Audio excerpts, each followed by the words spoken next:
등 방송에서 제공하는 투자 정보는 투자 판단에 대한 조언입니다. 방송에서 제공하는 주식의 가치, 가격 상승 및 가격 하락에 대해서는 방송사에서 보장하지 않습니다.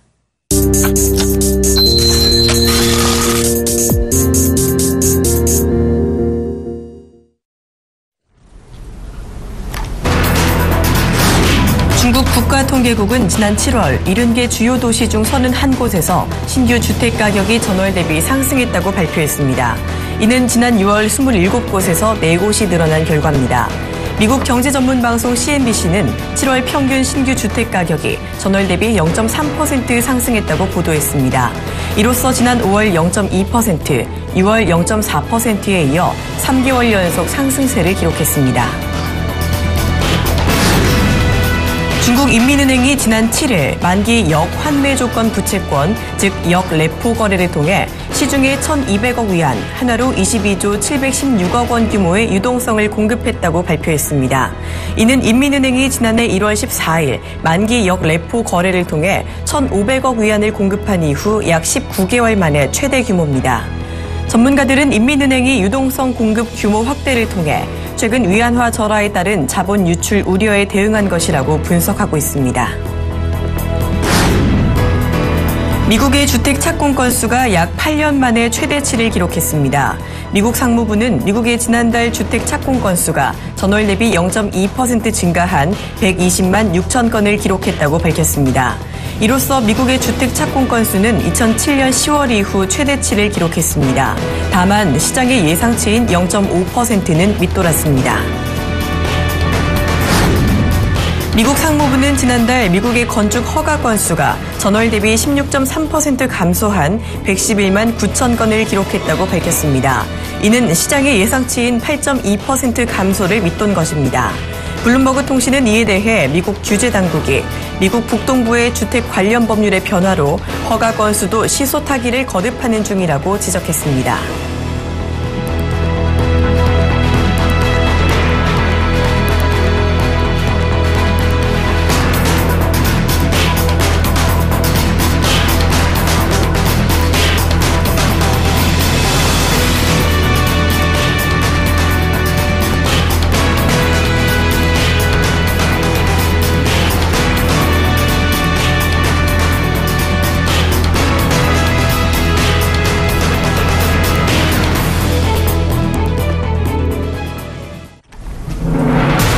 안녕하십니까. 출발 증시와이드 박진영입니다.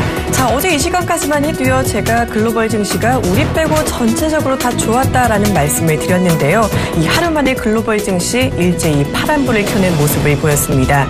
자, 미국과 유럽 주요국 그리고 아시아 증시까지 모두 부진한 모습을 보였는데요. 이런 지표를 보다 보면 세계는 정말 하나인가라는 말이 실감이 납니다. 어제 중국 증시가 상당히 많이 빠지면서 전 세계적으로 불안감이 확산된 것으로 보이고 있는데요. 그렇다면 가장 최근에 마감된 뉴욕 증시부터 마감 상황 살펴보도록 하겠습니다. 자, 미국 3대 지수요 모두 하락했습니다. 그래도 미국은 큰 폭으로 떨어지지는 않았는데요. 이 다우지수는 0.19%, S&P 500 지수는 0.26% 소폭 하락했고요. 나스닥은 변동성이 더 컸습니다. 이 나스닥 전일에는 0.8% 넘게 올랐지만요. 그대로 상승폭 반납하면서 0.6% 넘게 떨어지는 모습을 보였습니다. 자, 이 월요일에 미국의 주택 지수가 잘 나오기도 했었고요. 이 주택 착공 건수가 8년 만에 최대치로 나오면서 기대감을 보이기도 했었는데요. 워낙 어제 중국 증시가 많이 빠지기도 했었고 이 미국 기업들의 실적 부진 역시 우려감을 준 것으로 보이고 있습니다. 자, 유럽 역시 중국 증시 쇼크 여파를 받은 것 같은데요. 먼저 유럽 주요 증시 마감 상황 보시겠습니다.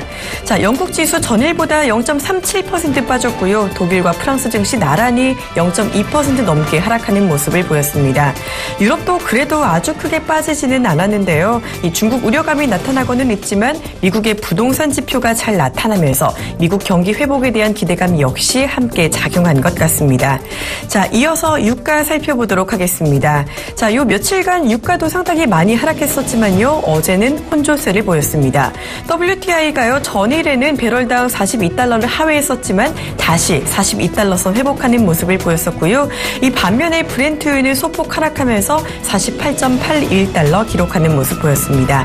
WTI 가격은요, 이 미국의 원유 재고가 감소했을 것이다라는 전망으로 소폭 올랐고요. 이 브렌트유 같은 경우에는 중국의 경기 둔화 우려감에 소폭 하락한 것으로 보입니다.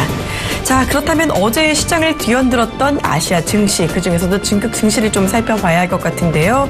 중국 증시 어제 6.2% 하락 마감했고요. 일본 증시는 0.32% 하락 마감했습니다. 자, 어제 장중에 중국 증시 보신 분들 좀 충격받으셨을 것 같은데요. 6.2%라니 너무 많이 빠졌습니다. 이렇게 많이 빠진 이유는요, 이 중국의 신규 주택 가격 지수가 올랐기 때문이라고 하는데요. 이렇게 중국의 부동산 시장 지수가 좀 개선이 되면서 중국 정부가 이제는 돈 풀기를 중단할 것이라는 우려가 좀 강하게 반영된 것 같습니다.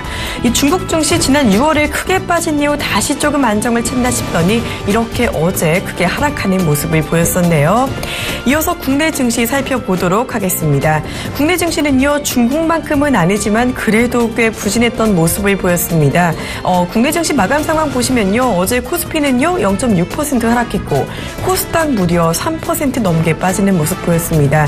코스닥은 그래서 장중에 이제 700선 붕괴하면서 699선의 종가를 보였는데요. 이로써 시장에서는 중소형주에 대한 불안감 역시 커지고 있는 상황입니다. 자, 우리 시장 이렇게 조정이 꽤 길게 가고 있는 것 같습니다. 전 세계적으로 지금 증시 불안감이 존재하고 있는데요. 오늘은 또 어떤 시장의 전략으로 대처를 해야 하는 게 좋을지 출발 증시와에 대해서 알아보도록 하겠습니다.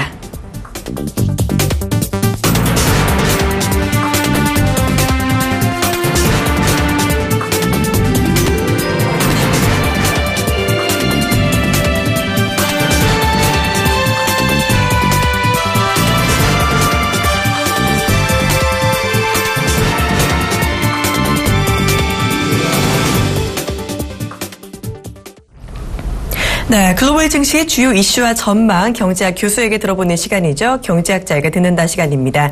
지금 이 시간 명지대학교 경제학과 빈기범 교수님과 함께 하시겠습니다. 교수님 안녕하세요. 네, 안녕하세요.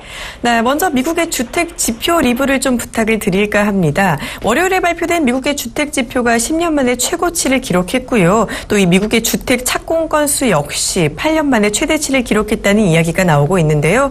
이 미국의 부동산 시장이 정말 살아나고 있는 모습 보이는 것 같습니다.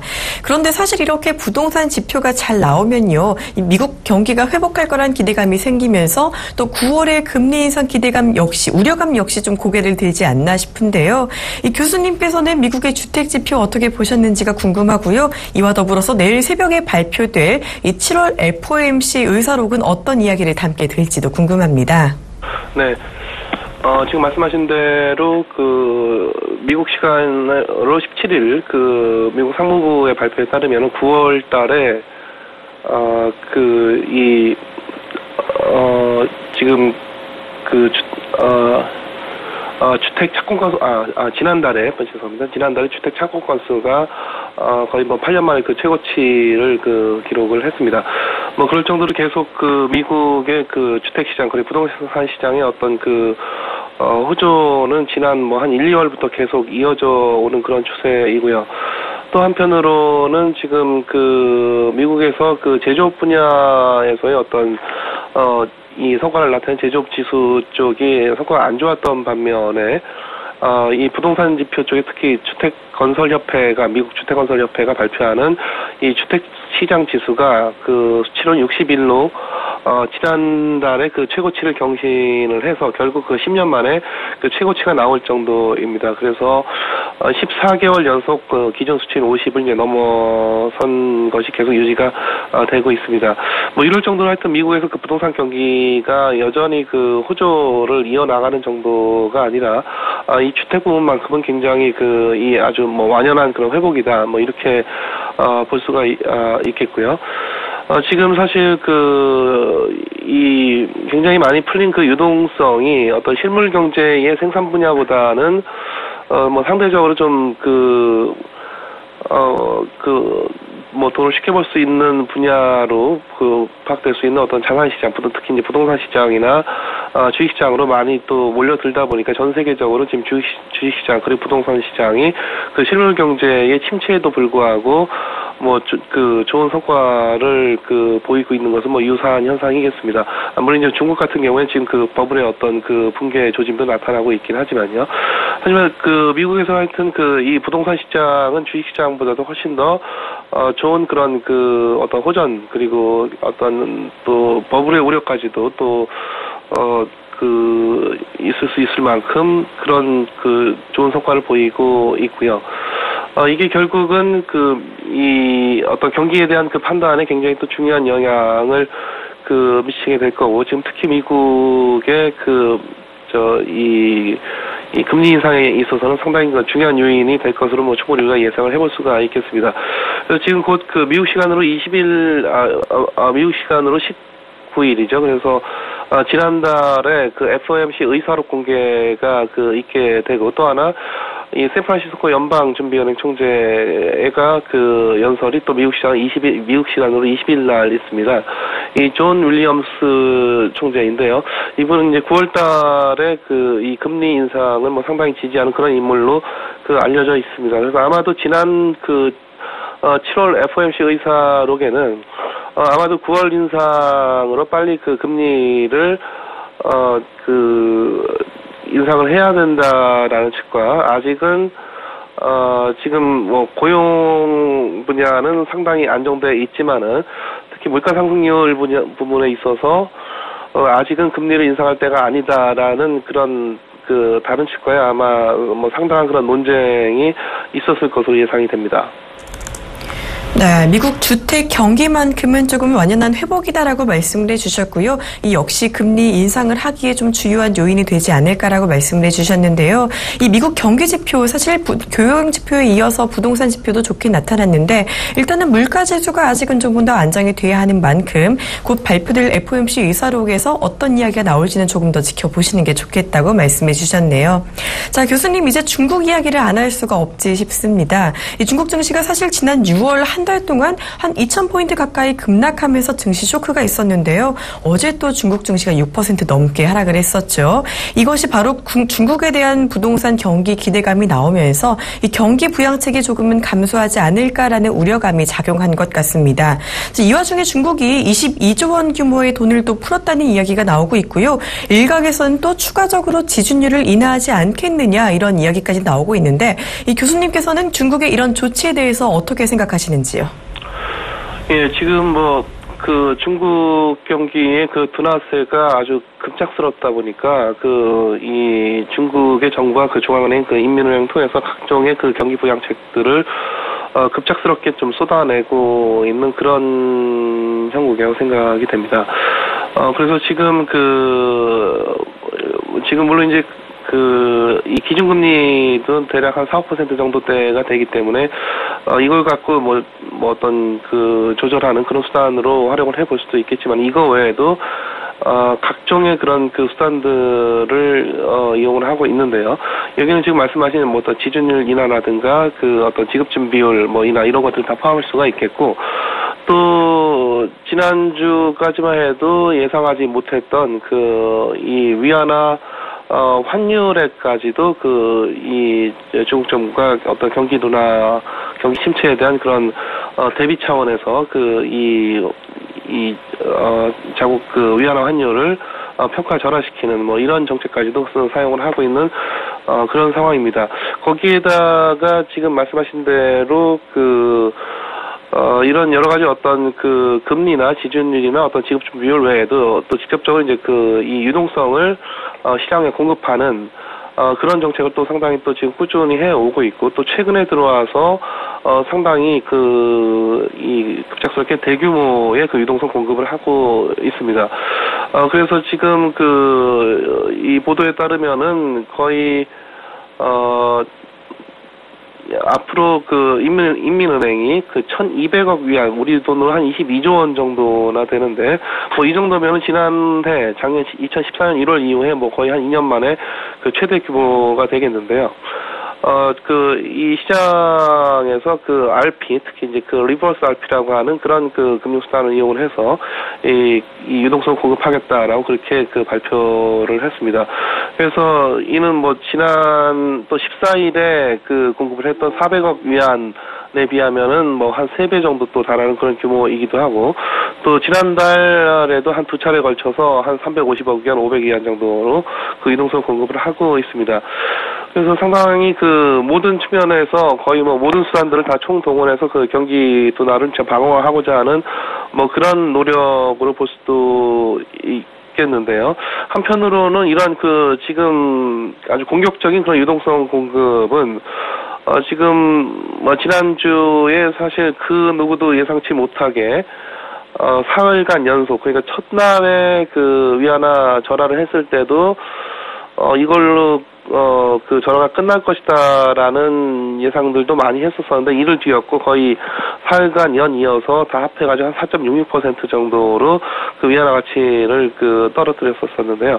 하여튼 이것 때문에 그 발생하는 여러 가지 그 위안화에 대한 그 불확실성, 그리고 그의 불확실성에 따른 어떤 그 위안화 그 금융거래에 있어서의 어떤 신용 경색, 이 분명히 있을 것이고, 이를 좀 방어하는 그런 또 차원에서의 훨씬 더 공격적인 그런 위안화 그 유동성을 공급하는 그런 정책이라고 보여지고요.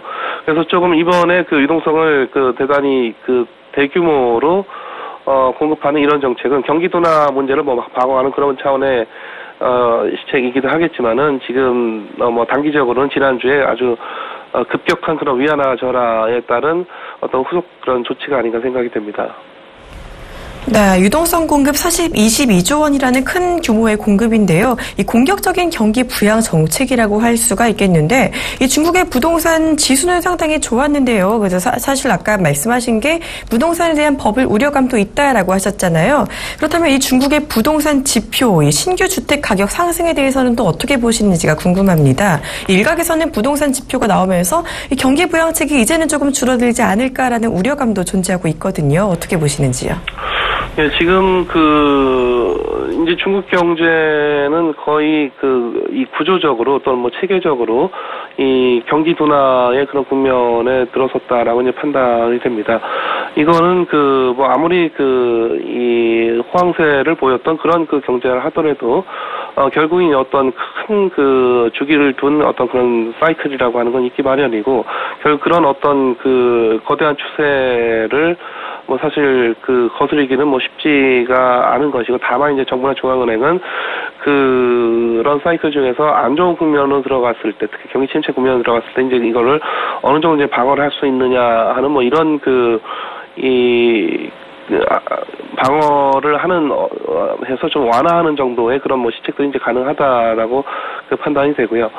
지금 중국의 그런 어떤 경기 둔화세가 완연하다라는 그런 판단이 상당히 좀 오래전부터 있었음에도 불구하고 중국에서도 이 자산 시장, 특히 주식 시장하고 이제 부동산 시장에서 상당한 호조세를 누려왔었고, 뭐 그러다가 지금 결국 이제 주식시장 같은 경우에는 이 지난달부터는 이제 상당한 그런 어떤 폭락세를 보여서 또 전 국제 금융시장에 상당히 또 큰 충격을 뭐 주고 있는 그런 상황인데요. 지금 다소 여러 가지 이 아주 복합적이고 굉장히 과감한 그런 경기 부양 정책들이 예상 외로 지금 나오고 있기 때문에 한편으로는 좀 경기 둔화세가 좀 잦아들 수 있는 것처럼 이제 보이는 그런 어떤 지표상의 변화가 있을 수도 있어 보이는데, 뭐 그렇다고 해서 지금 현재 아주 그야말로 피해갈 수 없는 이 어떤 거대한 트렌드인 호황 이후에 어떤 또 불황으로 뭐 접어들어가는 그런 국면을 쉽게 빠져나가기는 쉽지가 않으리라고 생각이 됩니다. 네, 이러한 상황에서 사실은 이 중국에 대한 경기 우려감이 없을 수가 없겠는데요. 사실 또 며칠 전에 발표된 일본의 2분기 GDP 성장률이 0.4% 하락했다고 나오면서 마이너스를 기록했잖아요. 이것이 시장 예상치보단 좀 덜하다고는 했지만 그래도 아쉬운 상황이었는데, 이런 가운데 중국의 경제 성장률 역시 올해 7% 달성이 어렵다는 전망이 좀 곳곳에서 나오고 있습니다. 어떻게 생각하시는지요? 네, 말씀하신 대로 지금 뭐 일본 경제는 이제 보통 아베노믹스 뭐 그렇게 얘기를 하는데요. 뭐 굉장히 공격적이고 대단히 뭐 한편으로 보면 굉장히 그 무리할 정도의 그런 어떤 양적 완화 정책을 통해서 뭐 일본 경제가 뭐 기존에 상당히 그 정체된 상태를 벗어난 것은 그 분명해 보이는데 뭐 다시 또 그 이 분기 이 성장에 있어서는 그 또다시 좀 안 좋은 성적을 뭐 기록을 하고 있습니다. 그래서 지금 뭐 전 세계적으로 그 경기 침체는 뭐 여전히 진행 중이고 그 중에 그나마 지금 미국이 그 침체 국면에서 이제 빠져나가느냐를 지금 이제 목전에 그 뭐 두고 있는 뭐 그런 그 상황인 것 같고요. 지금 특히 이제 동북아 그 이쪽 그 한중일에서는 이제 우리나라 같은 경우에는 거의 뭐 2% 성장이 지금 예상이 되고 있고, 중국은 지금 중국 정부는 뭐 7% 자신은 하고 있지만, 지금 거의 이 어떤 그 주요 금융기관이나 그 국제기구에서 예상한 중국 경제 성장률은 6% 후반대로 지금 예상을 하고 있습니다. 거기에다가 그 혹자들은 뭐 중국의 그런 어떤 통계는 뭐 믿을 수 없다고 해서 어떤 실질적인 그 성장은 뭐 지금 6% 7% 정도가 아니라 심지어 4%에 못 미치면 뭐 2%일 것이다 뭐 이런 그 얘기까지도 그 나오고 있는데요. 하여튼 전반적으로 지금 그 한중일 3국의 그런 어떤 그 동반적인 그런 부진이 좀 심화되어 가고 있는 그런 그 양상입니다. 일본 같은 경우에는 지금 현재 그나마 이 아베노믹스, 그 양적 그 엔화 팽창으로 뭐 상당히 좀 많은 그 회복이 있긴 했었었는데, 일단 그 GDP에서 큰 부분을 차지하는 그 소비하고 수출에서 그 부진한 그런 성과를 나타내고 있는데요. 지금 그 중국 시장, 무엇보다 이제 수출 분야에서는 그 중국 시장으로 중국 경기 둔화 때문에 일단 자동차 수출 자체가 상당히 좀 부진해진 그런 측면들이 있고, 지금 그 일본의 뭐 양적 완화 정책에 대한 어떤 중국의 위안화 절하 정책이라고 보기는 좀 뭐 쉽지는 않아 보이는데, 이것도 뭐 사실 그 어떤 자국의 그 통화 가치를 뭐 절하하려는 이런 노력들이 또 이제 어떤 그 국제적인 이제 경쟁의 양상으로 나타난 거라고도 뭐 해석을 해볼 수도 있겠습니다. 뭐 흔히 뭐 통화 전쟁이다 뭐 이렇게 얘기를 하기도 하죠. 그래서 지금 뭐 계속 이런 그 중국의 어떤 위안화 가치까지도 개입을 하는 그런 어떤 경기 둔화 상황에서 일본이 지금 양적 엔화 팽창 정책에도 불구하고 상당히 좀 안 좋은 성적이 나올 가능성이 크고, 뭐 그렇게 된다라고 하면 일본이 또 더더욱 경쟁적으로 또 엔화 팽창 정책을 더 강화하는 뭐 그런 가능성까지도 뭐 없지는 않다고 생각이 됩니다. 네, 중국의 성장률 7%는커녕 지금 2% 실질 성장률이 예상까지 되고 있는 상황이니만큼 세계적으로 중국 경제가 흔들리는 것에 우려감이 커지고 있는 상황인데요. 이렇게 되면 사실 우리나라에도 영향이 없을 수가 없습니다. 한국이 또 이웃나라 중국에 대한 의존도가 높은 만큼 이렇게 우려감도 커지고 있는데요. 이렇게 불안한 중국 경제, 우리나라에는 어떤 영향을 미칠 수 있을까요? 네, 지금 뭐 상당히 우리가 그 중국 경기도나 또 이제 증시 폭락, 또 부동산 시장의 어떤 침체 뭐 이런 등등의 영향을 상당히 또 아주 거의 뭐 그 바로 옆에서 직접적인 그런 뭐 영향을 받고 있다고 해도 과언이 아닌데요.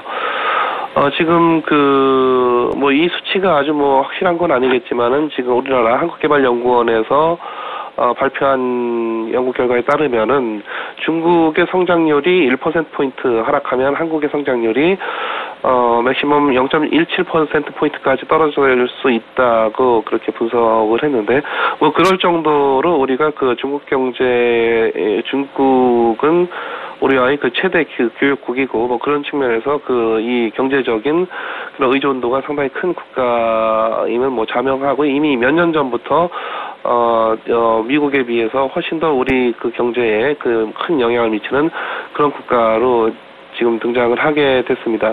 뭐 그렇다 보니까 지난주 같은 경우에는 위안화 절하 충격이 상당히 컸었는데요. 그 경우에 뭐 코스피가 뭐 힘없이 2,000 이하로 또 무너졌고, 뭐 그 바람에 또 원화 가치 하락률까지도 지금 분석으로는 아시아 주요 경제 국가들 중에서 상당히 가장 높은 그런 수준이었고요.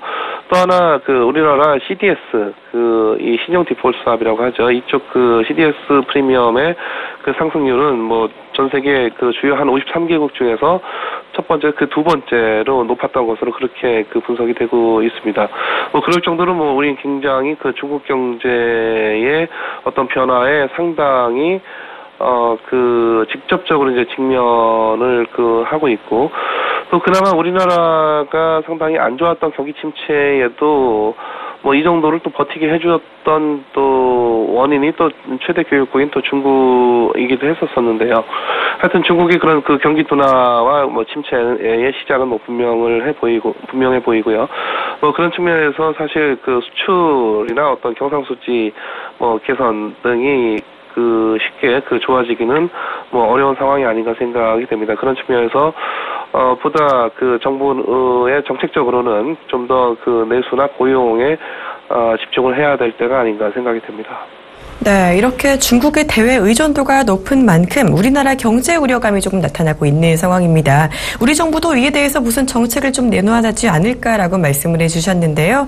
자, 지금까지 명지대학교 경제학과 빈기범 교수님과 함께 오늘 경제 이슈 상황 들어봤습니다. 교수님 고맙습니다. 네, 감사합니다.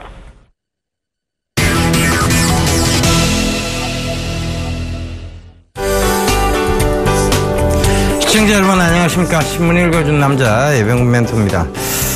자, 시장이 참 불안합니다. 이유는 바로 위안화 절하에 대한 부분들, 그로 인해서 뭐 외국인들의 매도 규모가 연일 이어지고 있다, 이 얘기가 주 원인인 것처럼 얘기하고 있는데요. 실제로는 외국인보다 더 기관들이 내다 팔고 있다는 게 문제죠. 결과적으로 기관들이 왜 이런 행태를 하고 있는가는 잘 모르겠습니다. 사실 이해는 되지 않습니다만은 전체적인 시장에서의 매도를 하고 있다는 거, 그리고 어느 특정 섹터에서 매도를 하는 것이 아니라 전체적인 매도를 하고 있는 데다가 공매도까지 하고 있다는 것도 참 이해할 수 없는 부분 중에 하나입니다. 그러면 우리 증시를 밑쪽으로 본다는 얘기인데, 과연 이 부분이 그들의 생각이 맞는 건지 다시 한번 좀 진짜 과학적으로 그리고 접근해 봐야 되지 않느냐, 그리고 정말 치밀한 정확한 분석이 있어야 되지 않느냐, 그런 생각이 좀 듭니다. 자, 오늘도 치밀하고 정확한 분석을 위해서 신문이라는 팩트를 우리가 한번 살펴보도록 하겠습니다. 자, 월스트리트 저널 기사부터 좀 한번 살펴보고 가도록 할게요. 자, 요 기사 좀 살펴보고 가도록 하겠습니다. The Rise of Job Killing Automation Not So Fast. 자, 이 얘기 뭐냐면 Job Killing, 즉 일자리 죽이게 하는 주범이 바로 오토메이션, 즉 자동화 기기라는 얘기인데, 이것은 로봇에 대한 얘기입니다. Not so fast, 그리 빠르지는 않더라고 얘기를 하는데, 그리 빠르지는 않다라고 얘기해놓고는 이 기사 내용에 보면요, 47%나 된다. 언제까지? 2020년도까지 47%, 2025년도까지네요. 그죠? 2030년까지는 90%가 아마 일자리를 대체할 것이다. 이게 어떻게 안 빠른 건지 모르겠습니다만, 지금 자동화 기기 로봇들이, 결국은 오토메이션 로봇들이 이런 사람의 일자리를 대체하고 있다는 것, 이것을 우리가 살펴보자. 그것이 심각하게 받아들여져야 되는 거 아니냐, 그걸 살펴보자는 얘기 아니에요. 뭘 살펴보자는 얘기냐 하면 로봇 시장의 급성장을 예고하는 기사가 아니냐라는 것을 우리가 좀 살펴보기 위해서입니다. 최근에 보면 휴머노이드 로봇이라든가 손정희 회장이죠. 바로 일본의 손정희 회장이 최근에도 보면 이제 실적 발표를 할 때 이 휴머노이드 로봇을 데리고 나와서 그가 발표하도록 만들어 놓습니다. 그러니까 이만큼 로봇 산업의 성장이 굉장히 발빠르게 진행되어 오고 있다는 것을 의미를 하는 것이고요. 그래서 우리도 역시 이 로봇 산업의 성장, 그걸로 해서 지금 향후 좀 주가가 빛날 종목들이 있다는 것이죠. 계속 강조드렸던 종목입니다. DST 로봇하고 동부 로봇 쪽을 좀 보시면 좋겠습니다. 그래서 이런 종목군들이 앞으로 미래 산업에서의 성장성을 의미하고 있다는 것도 다시 한번 체크를 해보셨으면 좋겠습니다. 자, 그 다음에 국내 최대의 경제일간지 서울경제신문 빠르게 살펴보도록 하겠습니다. 자, 서울경제신문요 살펴보도록 할 텐데 기사 바로 볼게요. 지금 가장 문제가 되고 있는 환율 전쟁에 대한 부분입니다. 이 환율 전쟁이 결국은 한국의 수출을 줄어들게 만든다 이런 얘기인데요. 원 위안 환율 5% 하락된 한국 수출 3% 줄어든다. 엔저에다 저위안 샌드위치 신세다 교역액 1조 불 시대에 지속 비상등이 켜지고 있다. 자, 왜 이런데도 불구하고 우리나라의 금융당국은 이런 미온적 대처를 취해서 결국은 산업에 대한 수출적인 부분까지 우리 스스로가 침해를 주는 것인지 저는 참 이해할 수 없는 부분 중에 하나가 아닌가 그렇게 보여집니다. 자, 휴대폰, 중소형 자동차 등의 분야에서 중국 제품의 경쟁력이 갈수록 향상돼 세계 시장에서 우리 제품과 경합도가 높아졌다. 우리가 언제부터 이 중국하고 경쟁을 해야 됩니까? 그죠? 그들이 결국은 가격 경쟁력으로 밀어붙이고 있는 거고 거기서 정부가 도와주는 환율 전쟁까지 펼치고 있다는 얘기입니다. 이름에도 불구하고 우리는 금리 동결을 해버리고 환율에 대해서 전혀 방어책에 대한 부분들이 나오고 있지 않다는 것이죠. 자, 이렇게 되면 결국은 산업이 점차적으로 힘들어질 것이고 산업이 힘들어진다는 것은 전체적인 고용 노동자의 임금이 줄 수도 있다는 것을 의미합니다. 그 다음에 또 하나가 있죠. 바로 그런 부분들이 세수 확보가 되지 않는 차원, 즉 그들이 원하는 세수 확보의 차원에서더라도 지금 이런 미온적 대처보다는 오히려 강한 실리적 위주의 경기 부양책이 나와야 될 시기냐 아니냐. 그럼에도 불구하고 왜 가만히 있는지는 모르겠습니다. 그래서 다음 기사 바로 살펴보면서 얘기해 볼게요. 최경환 부총리입니다. 미국 금리 올려도 한은은 바로 인상 안 할 것이다. 사실 최경환 부총리가 할 얘기는 아니죠. 결과적으로 보면 한국은행의 이주열 총재가 할 얘기입니다만은 자, 이렇게 얘기를 한다는 것은 한은의 이주열 총재에게 들으라는 얘기겠죠. 그죠? 들으라는 얘기인데 현재 1.5% 수준인 기준금리의 추가 하향 조정 가능성에 대해 국내 사정을 종합해 한국은행이 잘 판단할 것이다. 여기서는 또 한국은행의 몫으로 돌려놨습니다. 자, 경기 부양책에 대해서 명확하게 나오고 있지 않는 상황에서 금리까지도 지금 뭐 인상은 안 하겠지만 추가 인하에 대해서는 슬 책임을 떠넘기는 이런 것들이 과연 외국인 투자자 그리고 지금 국내에서 주식을 투자하는 사람들의 어떤 이런 마음들을 참 좀 힘들게 하는 요인이 아닌가 그렇게 보여집니다. 그래서 지금 우리는요 가장 필요한 것이 뭐냐면 디플레를 우려해서 즉 디플레이션을 우려해서 인플레이션을 우려해서 디플레로 가는 게 아니고요. 디플레이션을 우려해서 인플레 쪽으로 가야 됩니다. 스탠스를 틀어야 된다는 얘기죠. 방향을 바꿔야 된다는 얘기입니다. 그렇지 않고서는 지금의 이런 취약한 구조가 이어질 것은 명확한 사실이고요.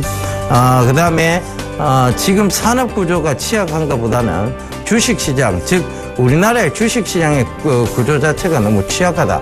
이런 생각이 듭니다. 외인들의 주도하에 이루어지는 상승장, 외인들의 주도하에 이루어지는 하락장, 거기서 눈치를 보면서 상승과 하락을 같이 견인해주고 있는, 즉 외인들의 짤짤이판을 만들어주고 있는 기관, 이런 부분들이 결국은 우리나라 주식시장의 어려운 부분을 더욱더 어렵게 만들고 있는 거 아니냐 이런 생각이 듭니다. 아직 금융에서 선진화되지 못했습니다. 그럼에도 불구하고 이 금융 선진화를 이루지 못한 상황에서 파생상품만 자꾸 만들어낸다는 것, 그것도 역시 우리 주식시장을 취약하게 만드는 일이죠. 그러니까 이런 여러 가지 부분들이 복합적으로 이루어지기 시작하면서 지금 이런 사태들이 일어나고 있다는 것입니다. 최근에까지도요 주식시장 선물이요 코스닥 쪽에서는 없었습니다. 코스닥 쪽에 주식 선물이 등장하고 난 이후부터 코스닥에 급락이 나오기 시작했거든요. 이것은 뭐냐면 결과적으로 이제 선물의 방향성을 두고 그들이 코스닥 지수까지도 조정하고 있는 거 아니냐는 생각이 듭니다. 결국은 짤짤이판이죠. 누가 돈이 많아서 많이 지를 수 있느냐는 얘기고, 많이 질러서 누가 더 레버리지가 높은 쪽에서 수익을 더 크게 거둘 수 있느냐의 부분으로 넘어가 버렸습니다. 이제는 어떤 산업적 분석보다는 산업적 분석이 통하지 않는, 즉 힘의 원리에 의해서, 자본의 원리에 의해서 지배가 되어지는 주식시장으로 변모해 가고 있다는 것입니다. 즉 금융을 먼저 안정시키지 않은 상황에서의 파생상품이 난 결과이다. 그것이 초래한 결과이다. 이렇게 보시면 좋을 것 같습니다.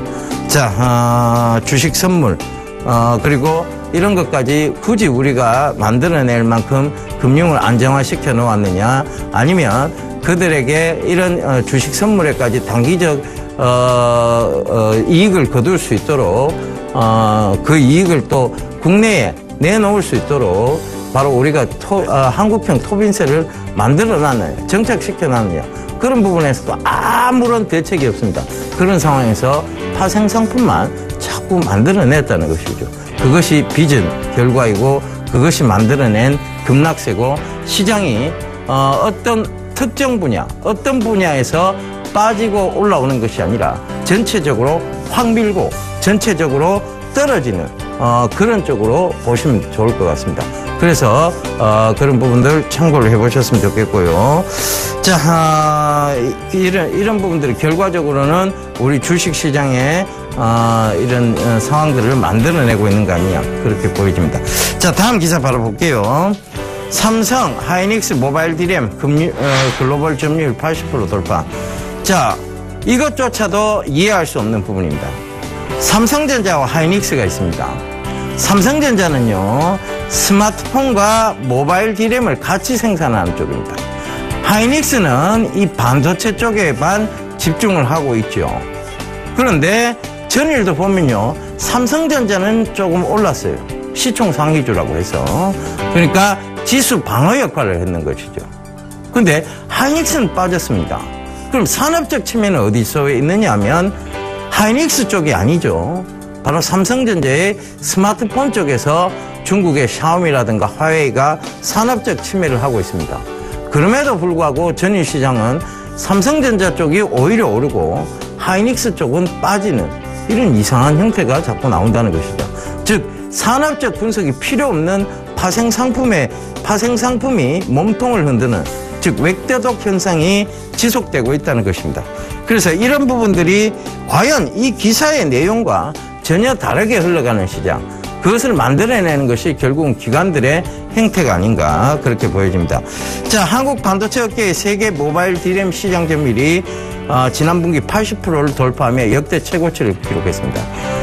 제가 말씀드렸죠. SK 하이닉스의 비수기가 1, 2분기를 지나왔습니다.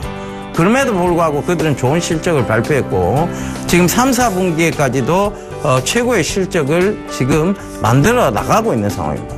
거기다가 최근에 최태원 회장이 사면되면서, 즉 지금 발빠른 행보를 이어가고 있는데, 특히 반도체 쪽에 주력하겠다는 얘기들도 지금 나오고 있습니다. 그럼에도 불구하고 하이닉스를 빼고 있는 이유를 우리도 이해를 못하겠고, 그들이 결국은 이런 짤짤이판 만들어 나가고 있는 거 아니냐, 그렇게 보여집니다. 심각하게 얘기 드리면 좀 심각하게 좀 받아들이셨으면 좋겠습니다. 기관들이 이런 형태를 계속 지속하는 한 개인 투자자들은 돌아오지 않습니다. 이러면 한 번 떠나간 개인 투자자들은 두 번 다시 기관하고 아마 기관을 보지 않을 것입니다. 그러니까 그들이 장기적인 안목에서라도 이런 개인 투자자들을 보호하는, 그리고 정말 산업적 분석이 먹혀 들어갈 수 있는, 그들이 그럼 보고서를 왜 씁니까? 그죠? 그들이 산업 동향 보고서를 그렇게 쓰면서도 결국은 그거는 아무런 그게 없다는 얘기예요. 그 이유가 없다는 얘기입니다. 결국은 파생 상품이 더 중요하다는 얘기죠. 그죠? 그런 시장을 만들어 나가서는 안 되겠죠. 자, 다시 한번 조금 반성을 해봐야 될 부분이 아닌가, 그렇게 보여집니다. 자, 오늘도요 투자 제안 한 말씀 드리도록 하겠습니다. 지금 정신 바짝 차려야 됩니다. 호랑이한테 물려가도 정신 차리면서 한다라고 얘기를 하죠. 그러니까 지금이 오히려 포트 재편할 수 있는, 즉 재구성의 기회다, 이렇게 좀 보시면 좋을 것 같고요. 금일 시가가 저가를 형성할 것으로 저는 예측을 하고 있습니다. 그래서 그런 부분들도 참고를 해보시면서 시장 잘 대응하셨으면 좋겠습니다. 제가 주말에 강연회가 있는데요. 토요일, 일요일 모두 양일강이 있습니다. 토요일 날은 중구 중앙동에 유안타 증권 2층에서 하고요. 일요일 날은 대구 테크노파크 2층에서 합니다. 그래서 토요일 날 부산, 일요일 날 대구, 오후 2시 문의 전화 157-7741로 동일합니다. 문의 많이 하셔서 여러분들 조금 많이들 오셨으면 좋겠어요. 제가 시장에 대한 명확한 얘기들을 들려드리도록 하겠습니다. 감사합니다. 예병군이었습니다.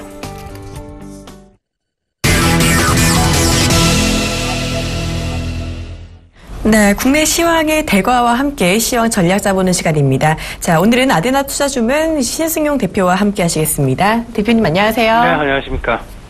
네, 어제 우리 시장 또 부진했어요. 코스피는 0.6% 가까이 빠지고 코스닥은 3%나 빠졌는데요. 어제 중국 증시는 또 6%나 넘게 하락하면서 좀 부진한 모습 보였는데 어제 이 시장 전체적인 리뷰 먼저 부탁드립니다. 예, 일단 시장 장 초반 분위기는 상당히 긍정적이었습니다. 무슨 말씀이었냐면 외국인들을 중심으로 한 매수 수급 개선이 실질적으로 좀 나타나는 그런 모습 보여주면서 그 거래소 중심 코스피 지수 중심으로 해서 상승으로 조금 좀 방향을 틀어가는 오히려 대형주에 대한 매기가 조금 좀 몰려가는 그런 분위기 아니었나라는 기대감이 좀 많았었는데요. 하지만 10시 반 넘어서서 중국 시장 개장된 이후에 중국 시장의 변동성이 확대됨과 동시에 실질적으로 코스닥, 코스피 할 것 없이 중소형주 중심으로 시총 대형주는 오히려 선방하는 그런 분위기였고요.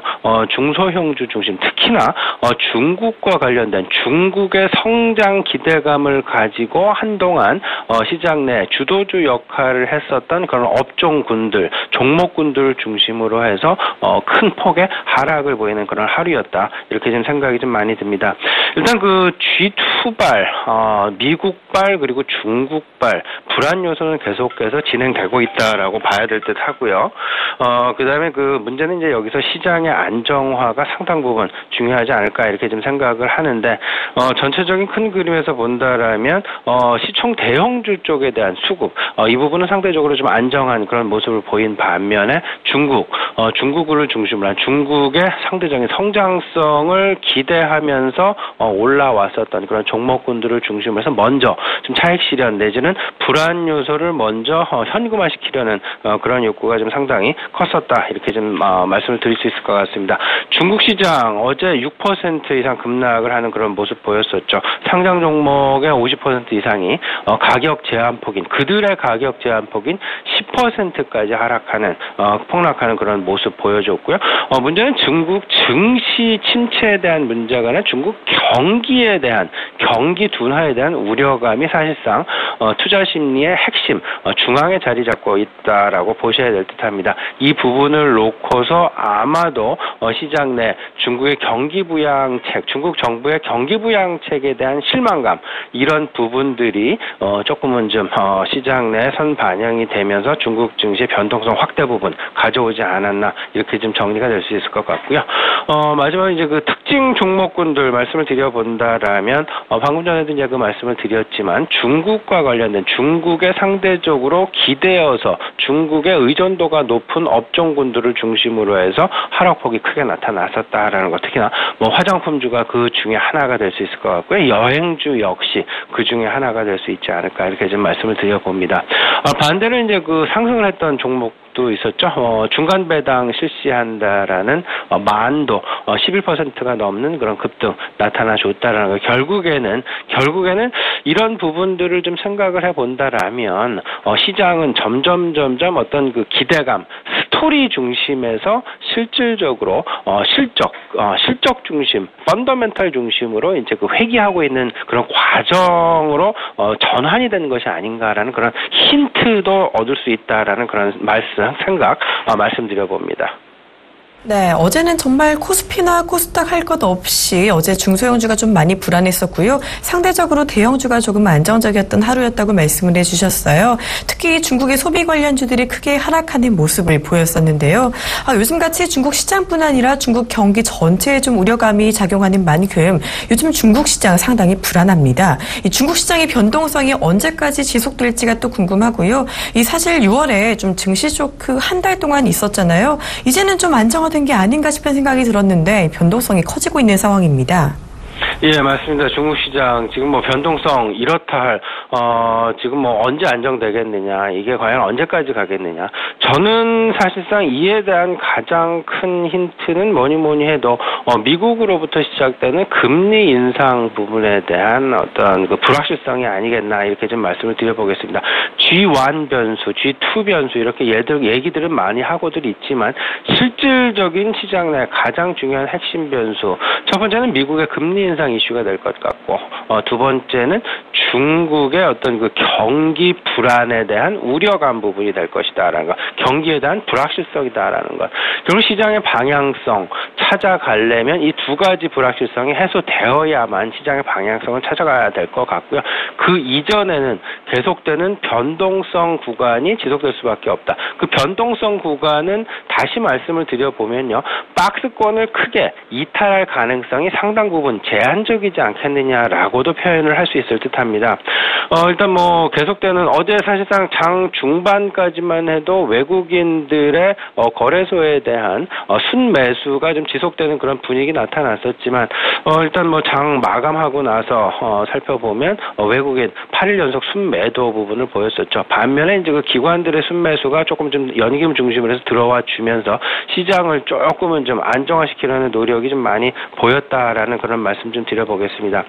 일단 뭐 내일이죠. 그 오늘 저녁입니다. 미국에서는 이제 그 FOMC 회의록 발표가 예정이 되어 있는데, 과연 그들이 금리 인상과 관련된 이야기를 어떻게 하고 있는지, 의사록에는 어떻게 쓰여 있는지, 의사 진행은 어떻게 되었는지, 이 부분을 엿보는 것도 또 하나의 시장의 방향성을 가늠할 수 있는 변동성 축소가 될 것이냐 아닌가를 가늠하는 또 하나가 잣대가 되지 않을까 생각이 되고요. 두 번째, 중국에 대한 경기 불확실성. 일단 뭐 중국 정부 정책에 대한 실효. 중국은 증시를 부양하려고 하지만 실질적으로 시장에서 필요한 것은 중국의 경기 부양이다라는 것. 실질적으로 중국에서 이런 찌라시도 좀 돌았었죠. 그 중국 내에서 그 인민은행에서 기준 금리를 인하하지 않고 왜 자꾸 유동성을 푸느냐, 역 RP를 통해서 22조를 뭐 풀었습니다만은 그것이 실효를 걷지 못한 이유는 시장 기대치에 못 미치는 유동성 공급이었다라는 그런 부분인 것 같은데요. 결국에는 글로벌 자금을 유인하는 그런 유인책이 계속해서 필요할 것이다라는 것.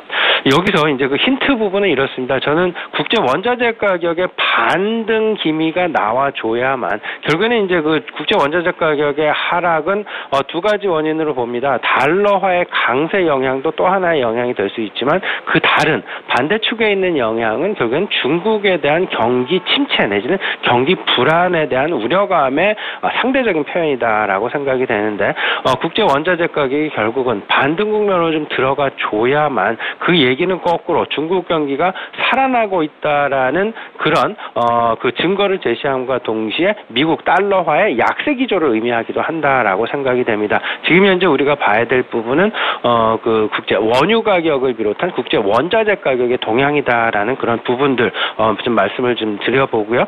시장 안정화는 그러면 언제 되겠느냐?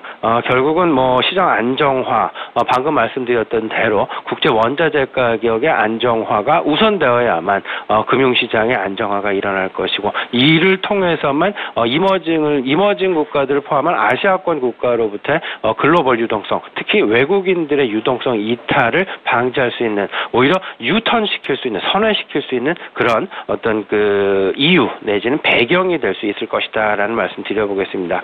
미국 금리 인상에 대한 불확실성이 결국에는 중국의 경기 연착륙을 유도해야만 할 것이고, 이 부분은 원자재 가격이 안정이 되면서 결국 환율 시장도 안정이 되고, 이런 전반적인 금융시장과 실물시장 간의 서로 간에 긍정적인 선순환 고리가 만들어져야만 지금 현재 시장의 변동성은 축소될 가능성이 있다라고 생각이 됩니다.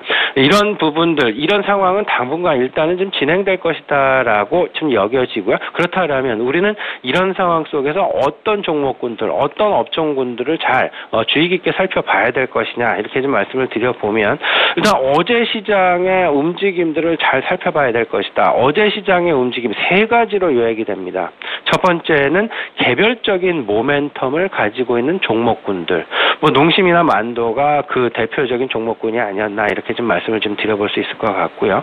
그다음에 주가 낙폭과대 기업군을 또 생각을 좀 해봐야 될 것 같습니다. 주가적인 상황에서 낙폭과대 기업군들, 뭐 LG전자를 위시한 LG그룹 관련주들이 대표적인 전자와 관련된 주식들이 그 대표적인 상황, 그리고 조선주들의 어떤 그 상대적인 주가 하락이 적었다라는 그런 점들도 이미 주가에 대한 바닥권 인식이 크게 나타나고 있다라는 그런 점이 되겠습니다. 오히려 어제 같은 경우 상대적으로 많이 하락했던 종목군들의 하락폭은 적었고요. 상대적으로 많이 올라왔었던 그동안 시장을 주도했었던 종목군들의 하락폭이 두드러졌다라는 점, 이 부분 생각을 하셔야 될 것 같습니다.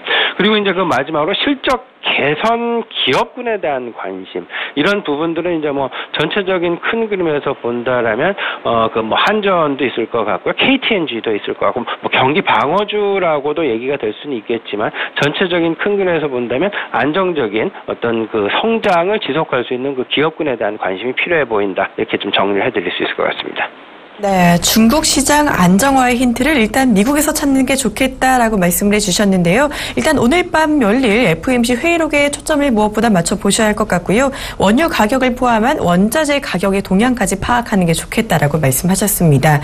또한 이런 시장에서는요, 농심이나 만도 같은 이 개별 모멘텀 종목에 더해서 낙폭과대 종목들, 특히 그동안 많이 빠졌던 LG전자 관련주들과 조선주들에게도 좀 관심을 가져보시는 게 좋겠고요. 특히 이 바닥권에 진입한 종목들 신경 써주시는 게 좋겠습니다.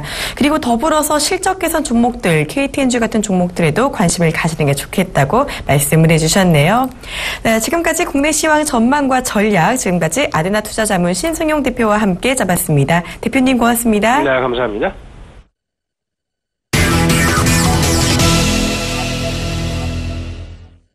네, 이드코의 상한가 팩토리 시즌2 시간입니다. 지금 이 시간 여의도에 계시는 샘플러스 이드코 멘토와 함께 하시겠습니다. 멘토님 안녕하세요. 반갑습니다. 네, 요즘 시장 계속 좋지 않아요. 코스피가 1920선까지도 빠질 수 있다라는 가능성을 지난번에 열어두셨는데 이미 어제 많이 빠져서 1950선까지 떨어졌습니다. 이 대외 변수가 많아서 투자 심리가 좀 위축이 될 수밖에 없을 것 같은데요.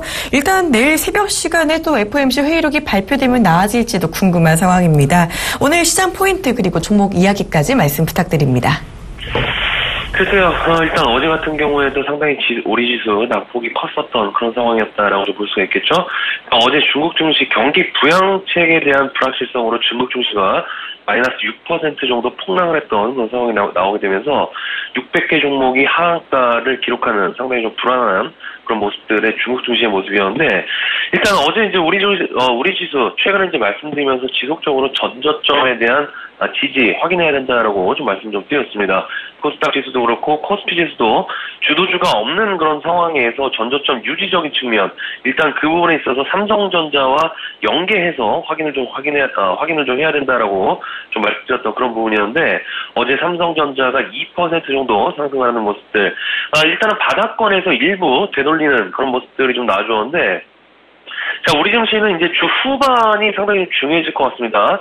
일단 최근에 주식시장 워낙 지금 변동성이 큰 어떤 그런 상황에서 투자 심리 또한 급격하게 안 좋아지고 있는 그런 상황이기 때문에 주 후반, 그러니까 이번 주 초반에는 약세가 좀 나아졌기 때문에 주 후반으로 갈수록 매도 클라이막스가 좀 나아지는지 확인을 하시면서 대응하는 것이 좋지 않나 싶습니다. 자, 결국 이제 전저점, 지난번 직전 저점이 1948포인트가 좀 되겠죠? 1948포인트, 어제의 저점적인 부분들 1954포인트로 아직까지는 이탈하고 있지 않은 그런 상황인데, 제가 이제 지난번에 좀 말씀드릴 때 그냥 언급해 주신 대로 1920포인트까지 일단 열어두고 있다라고 일단 좀 말씀을 좀 드렸습니다. 코스닥 지수 같은 경우에도 750포인트 이상권역에서는 일단은 1차적인 고점이다라고 좀 말씀드리면서 제약바이오 섹터들 종목들 지속적으로 좀 관찰하자라고 좀 말씀드렸는데 일단 어제 상당히 좀 낙폭이 컸었던 그런 상황이 되겠죠. 저도 개인적으로 750포인트 이후부터는 일단은 JW 중해제약 수익 실현한 이후에 상당히 좀 조심하면서 대응을 했던 그런 상황이었지만은 일단 어제 급락적인 부분들 맞게 되면서 동반 수익 구간에서 손실 구간으로 지금 접어든 그런 상황인데, 자, 일단 어제 이제 셀트리온도 그렇고 한미약품이라든지 에스텍 파마, 어제 사실은 상승 종목이 100개 종목, 하락 종목이 900개였습니다. 그만큼 투자 심리가 위축된 상황에서 우리 지수뿐만이 아니라 중국 증시 또한 급락이 좀 나오게 되면서 하한가 종목이 600개까지 치솟는 그런 상황이었기 때문에 우리 증시뿐만이 아니라 아시아 증시, 그러니까 주식에 투자하고 있는 개인들은 전 세계적으로 많이 힘들었던 그런 부분이 아니었을까 이렇게 좀 말씀드릴 수 있을 것 같습니다. 자, 결국에 이제 뭡니까? 주식에 대한 재료가 있냐 없냐에 대한 부분들로 재료가 실적이 되고 실적이 주가의 상승으로 이어지는 패턴. 우리가 이제 그동안에 JW 중해제약을 매매를 하면서 느꼈던 그런 부분이었죠.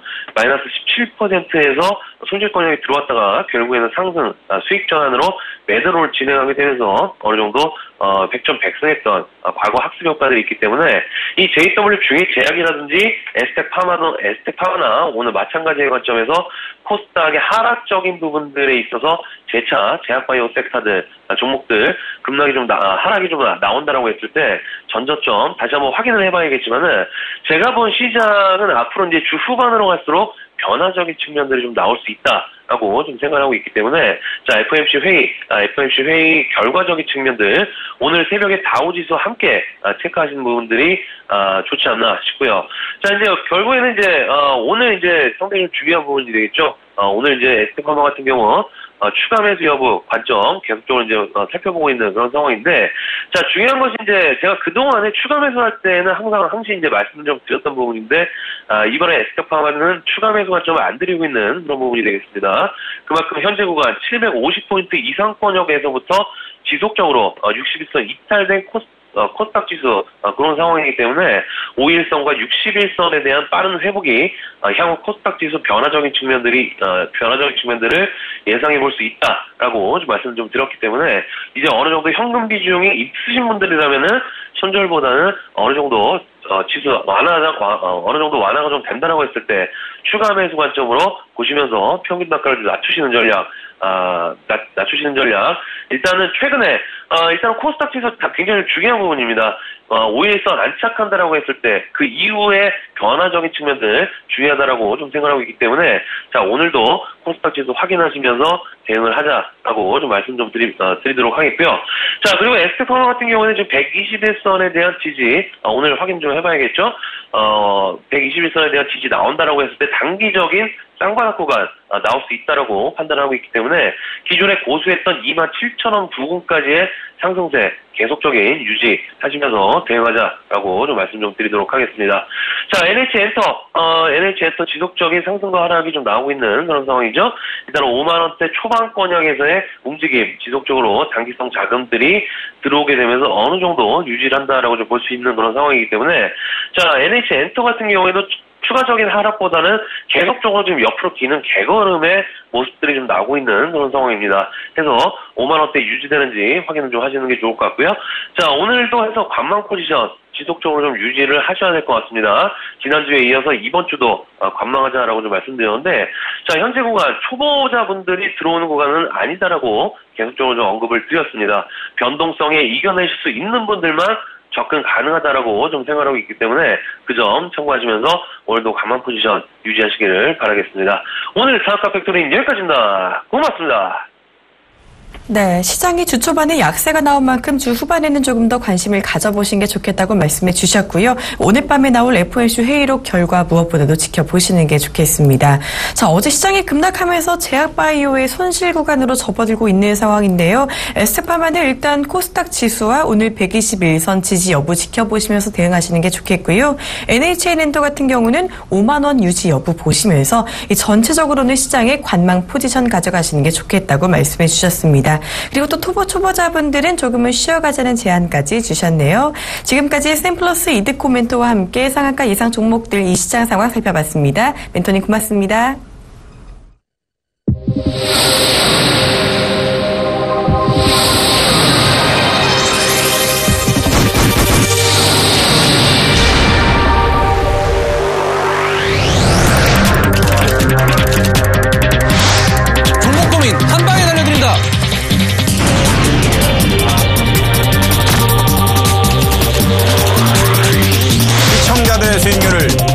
듣겠습니다.